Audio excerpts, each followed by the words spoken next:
चलिए, रतन टाटा हमारे देश का एक नाम ही नहीं थे, बल्कि हमारे देश का आन बान शान और देश के तरक्की का एक नाम जो है वो है रतन टाटा। सब कोई, जहां अन्य बिजनेसमैन यह देखकर बिजनेस करता है कि हम किसमें सबसे ज्यादा पैसा कमाएंगे, किसमें हमको ज्यादा प्रॉफिट होगा और किस काम को करने में आसान होगा। अगर किसी क्षेत्र में कोई कंपटीटर नहीं है तो उस क्षेत्र में तो औरों दबाकर पैसा कमाया जाए, क्योंकि हमारे कंपटीटर कोई है नहीं है। लेकिन रतन टाटा उसी सोच का नहीं थे। उनका सोच था कि हमारा देश किस प्रकार से विकसित हो, विकास करे, तरक्की करे, यह और देश के लोगों को किन चीजों की आवश्यकता है, उन आवश्यकताओं को किस प्रकार से आसानी से उपलब्ध कराया जाए, वैसे बिजनेस को करते थे।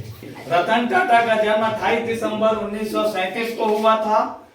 उन्होंने ऐसे टाटा कंपनी का जो संस्थापक है जमशेदजी टाटा, जो टाटा कंपनी का नींव रखे।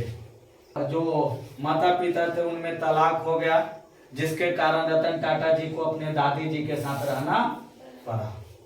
दादी जी के साथ अपना जीवन व्यतीत किए और कुछ दिनों रहने के बाद वो पढ़ने के लिए अमेरिका चले गए। अमेरिका गए, वहां ग्रेजुएशन तक डिग्री किए। डिग्री हासिल करने के बाद वहां के लाइफ स्टाइल ये सब देखकर सोचे कि हम यहीं पर क्या हो जा रहे हैं, सेटल हो जा रहे हैं। सेटल होने का विचार कर रहे थे, तब तक उनके दादी जी का तबीयत खराब हुआ। दादी जी के का बुलावा गया और वहां से यह रिटर्न वापस चले। वापस आने के बाद दादी जी का सेवा पानी किए और कहे कि हम यहीं पर अब इंडिया में ही कोई कंपनी में क्या कर रहे हैं, जॉब पर लग जा रहे हैं। लेकिन टाटा कंपनी में उनको लगने का विचार नहीं था, क्योंकि वह टाटा कंपनी का परिवार से तो संबंधित थे, लेकिन उसका वारिस नहीं थे।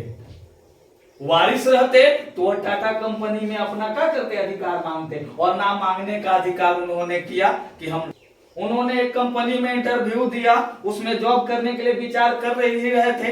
तब तक कुछ दिखाई दिया रतन टाटा जी के अंदर। उन्होंने कहा कि नहीं, तुम दूसरे कंपनी में ना काम करके हमारे कंपनी में काम करो, और जब तक तुम इंडिया में रहोगे तब तक हमारे कंपनी में ही काम करोगे। उन्होंने काम करना शुरू किए। सबसे पहले उन्होंने एक सिंपल सा मैकेनिक के रूप में काम करना शुरू किए। 6 महीने तक काम किए। उसके बाद फिर दूसरे कंपनी में, टाटा कंपनी का दूसरा जो ब्रांच था, दूसरे कंपनी था, उसमें काम करना शुरू किए। वैसे करते करते सबसे पहले एक ऐसा कंपनी दिया गया जो कि डायरेक्टर बनाया गया, जो कंपनी लॉस में चल रहा था। रतन टाटा को सबसे पहले उस कंपनी का डायरेक्टर बनाया गया जो कंपनी पहले से ही किस में चल रहा था, लॉस में चल रहा था, यानी कि घाटे में चल रहा था। टाटा जी को दिया गया। टाटा जी ने उनको अपने हैंड ओवर में लिए और उस टाटा कंपनी को जो लॉस में चल रहा था उसको उन्होंने प्रॉफिटेबल कंपनी में बदल दिया, जो कि बंद होने के कगार पर था।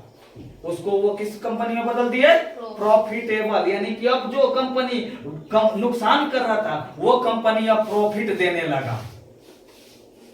और जब प्रॉफिट देने लगा तो आपको लगा कि ना, इस लड़का में तो कुछ बहुत क्वालिटी, तभी ना एक डूबते हुए नैया को क्या कर दिए, ऊपर कर दिए।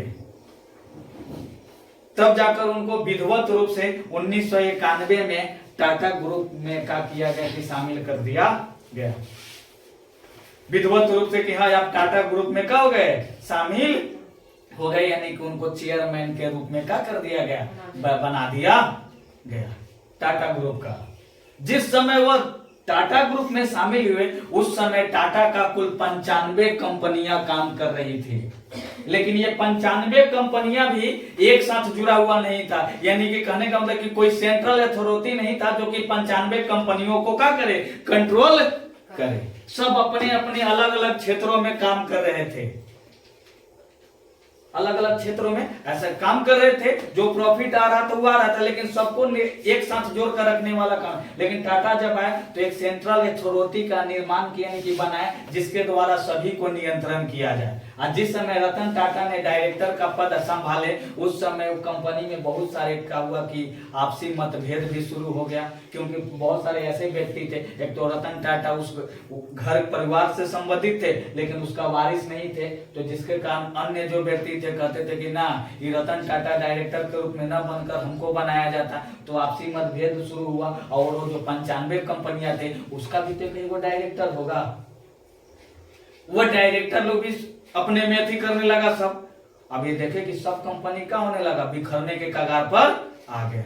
सभी के कंपनियों के डायरेक्टर को बुलाए एक साथ, जो जो बगावत करने वाले थे उनको तो सबसे पहला नंबर छाट दिए कि तुमको कंपनी से मतलब नहीं है, तुमको क्या मतलब है कि हमको डायरेक्टर बनना है, हमको ऊंचा पद चाहिए। जब तुमको ऊंचा पद चाहिए तो तुम जाओ। तुम ये ना विचार करो कि हमारा कंपनी ऊंचा जाए, तुम्हारा विचार है कि हम ऊंचे पदों पर जाएं। वैसे लोगों को क्या कर दिए, हटा दिए, और सबको सब कंपनियों के एक सेंट्रलाइज किए, यानी कि एक केंद्रीकृत कर लिए, और सबको एक जगह से नियंत्रण करना शुरू हुआ। आज टाटा कंपनी का 100 से भी अधिक, टाटा ग्रुप का कंपनी 100 से भी अधिक है, जो एक ही देशों में नहीं, एक भारत में नहीं, भारत के अलावा अन्य 100 से अधिक देशों में काम करता है।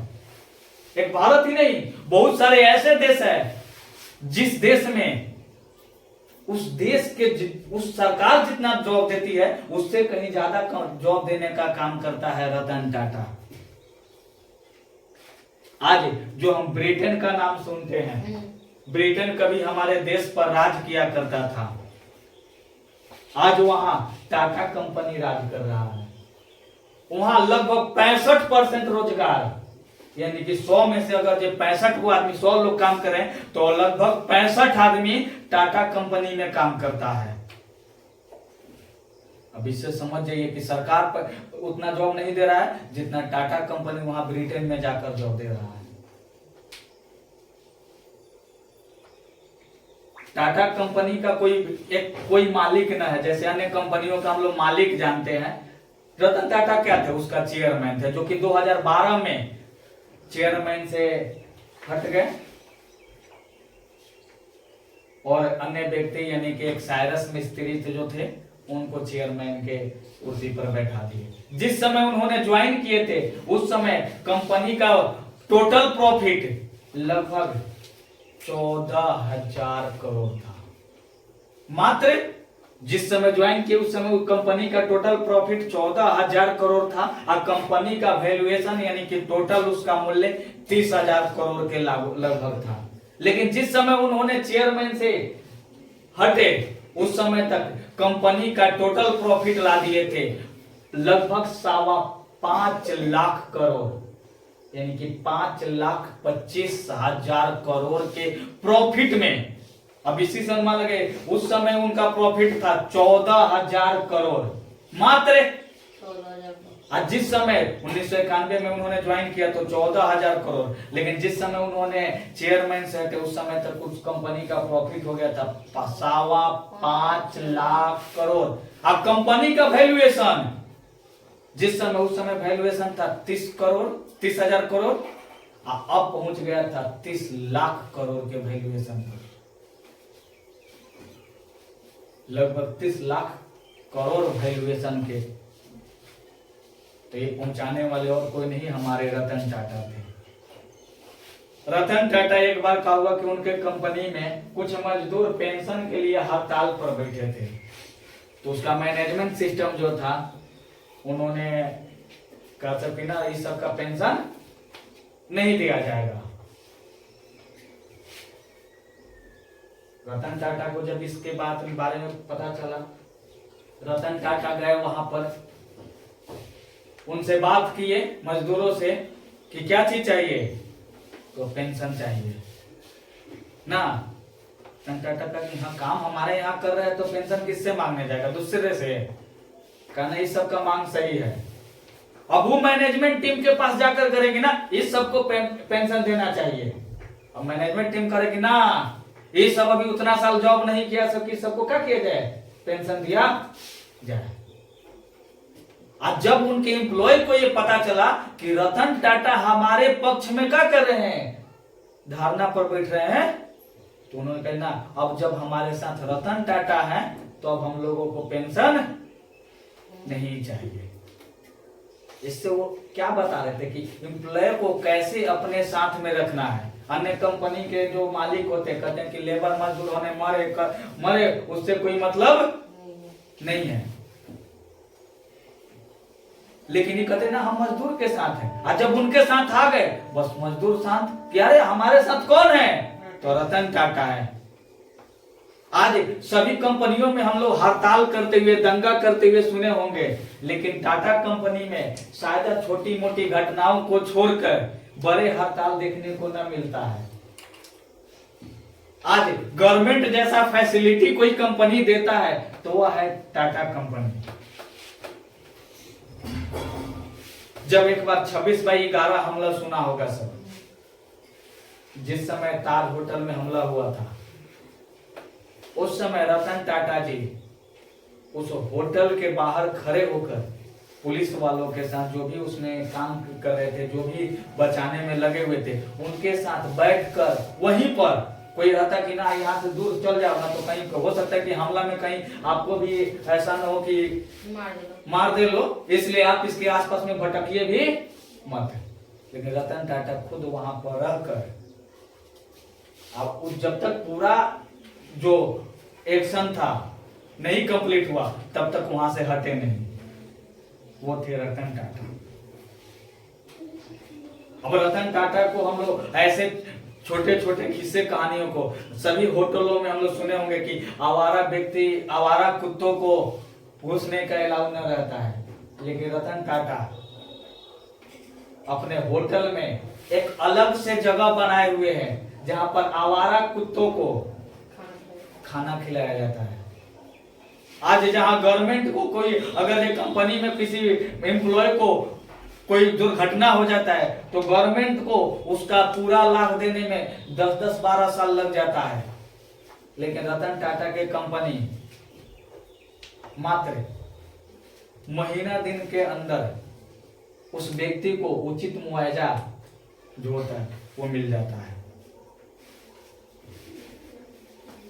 हमारे रतन टाटा जी जो थे वो काफी, एक बार ऐसे ही गए थे एक कॉलेज में भाषण देने के लिए, भाषण दे रहे थे, तब तक कुछ बच्चों ने और उस वहां कॉलेज पर कुछ मीटिंग भी था, भाषण में क्या कर रहे थे, भाषण दे रहे थे, तो छात्र ने कहा कि हमें आपसे क्या करना है, बात करना। कहा कि ठीक है, यहाँ का भाषण खत्म हो जा रहा है तो हम आपसे क्या कर लेंगे, बात कर लेंगे। लेकिन वो भाषण और मीटिंग काफी लंबा चला, जिसके कारण समय ना मिला और उनके फ्लाइट का टाइम हो गया, यानी कि जाने का समय हो गया। उन्होंने फ्लाइट कैंसिल कर दिए। क्यों कर दिए? क्योंकि हमने बच्चों से जबान दिया है कि हम यहाँ से भाषण या मीटिंग खत्म करने के बाद हम आपसे मिलेंगे, तो जब कह दिए हैं तो हम उनसे बात करके ही जाएंगे। अब वही 26/11 जब हमला हुआ था तो बहुत सारे मरम्मत करने के लिए टेंडर निकाले थे, बहुत सारे टेंडर मिला हुआ था, किसको क्या किया जाए, मरम्मत किया जाए। वहीं दो पाकिस्तान से भी माने कि डाला था सब कि हमारा भी क्या किया जाए, हम उसको मरम्मत कर सकते हैं। पाकिस्तान वाले को सीधा बिना देख ले देखे कि कहाँ के है, पाकिस्तान के, उसको कैंसिल कर दिए। अब वो दोनों भागते दौड़ते आ गया सब इंडिया, इंडिया के मंत्री से पैरवी लगाया सब ना। पहले तो रतन टाटा के ऑफिस में गया, सब दिन भर बैठले रह गए, लेकिन बुलाए नहीं, क्योंकि तुम बिना अपॉइंटमेंट लिए हमारे पास चले हो, तुम्हारे लिए कोई समय। तब वहां के मंत्री से पैरवी लगाया कि हमको क्या किया जाए, वो टेंडर हमको दे दिया जाए, हम मरम्मत कर देंगे। अब मंत्री साहब रतन टाटा के पास फोन लगाए कि देखिए दो हमारे मित्र लोग आए हुए हैं, लोग आपका टेंडर लेने के लिए, आप इन लोग को टेंडर दे दी। रतन टाटा कहे कि आपके अंदर गद्दारी हो सकता है, लेकिन हमारे अंदर गद्दारी नहीं हो सकता है। उनके कहने का मतलब कि ये ऐसा इसलिए था क्योंकि जो 26/11 हमला हुआ था उसमें अधिकांश आतंकवादी जो थे पाकिस्तानी थे। तो उन्होंने कहा कि ना ये ढहले पर सुनो कनिए के आ फिर बनिए सुनो कनिए के, ऐसा कभी नहीं होने। आप देखिए अगर जो देश के लिए कोई सोचता था तो वो थे रतन टाटा। उनका अगर जो अमीरों के लिस्ट में गिना जाए तो अमीर के लिस्ट में तो गिनती उनका नहीं किया जाता है, लेकिन अगर ईमानदारी के अगर जो गिनती में किया जाए तो जितने बातें उनके बारे में अगर जाना जाता है, अगर जो 50% भी बातें उनकी सही हुआ तो सबसे ईमानदार व्यक्ति में अगर जो कोई व्यक्ति आएगा तो वो हमारे हैं रतन टाटा। अगर ये जितनी बात आदमी जानता है उसमें से 50% झूठ हो, 50% ही सही हो, तो भी ईमानदार व्यक्तियों में टॉप पर आएंगे तो वो हमारे होंगे रतन टाटा। ईमानदारी में अगर ये किसी को अवार्ड देना हो तो रतन टाटा के अलावा कोई दूसरा नहीं हो सकता है। आज जितना उनका इनकम होता है, पहले ही बताएंगे रतन टाटा जो टाटा ग्रुप कंपनी है, टाटा कंपनी का कोई मालिक न है बल्कि एक ट्रस्ट चलाता है, टाटा ग्रुप ट्रस्ट, वो ट्रस्ट चलाता है। और सब देखे जियो का तो ये सब जानता हो सके, अंबानी अंडानी ये सब ना, बिरला ये सब मालिक है सब उसका, लेकिन टाटा कंपनी का कोई मालिक नहीं, एक ट्रस्ट चलाता है। और ट्रस्ट जो पैसा प्राप्त होता है लगभग 60% के आसपास वो प्रॉफिट दान कर देता है। अभी कोरोना आया था ना तो सभी बड़े बड़े उद्योगपति अपने आप को कंपनियों को बचाने में लगे हुए थे ना, लोगों को महीना देना बंद कर दिए थे अपने एम्प्लॉय को कि काम नहीं तो पैसा नहीं। लेकिन टाटा कंपनी कह रहा था कि जब सब दिन आप हमारे साथ रहे तो इस दुख के घड़ी में हम आपको छोड़ेंगे नहीं। आप घर पर बैठे हैं फिर भी आपका खर्चा घर पर पहुंचे, और लोगों के मदद करने के लिए 1500 करोड़ पीएम केयर फंड में डाले थे कि इस कोरोना से के उपचार में जो खर्चा हो रहा है ये हमारे तरफ से 1500 करोड़ जो है ये पीएम केयर फंड में डाले ताकि लोगों को उपचार किया जा सके। तो उनको एक एक हिस्से कहानियों को अगर देखेंगे तो आज दिन बीत जाएगा लेकिन खत्म नहीं होगा। इसलिए आज यहीं पर खत्म किया जाए। और उनका मृत्यु हम लोगों का इसी 9 अक्टूबर 2024 को हो गया था। इसको हम लोग 2 मिनट के लिए थोड़ा सा खड़े होकर 2 मिनट के लिए एक मौन व्रत होता है, खड़े होकर 2 मिनट के लिए करेंगे लोग। रतन टाटा जी के 2 मिनट के लिए सब कोई खड़े हो जाएगा। सब एकदम शांति से, चलो कोई हिल डुल ना, थोड़ा सा भी बाहर का आवाज चले लेकिन अंदर का आवाज ना आना चाहिए।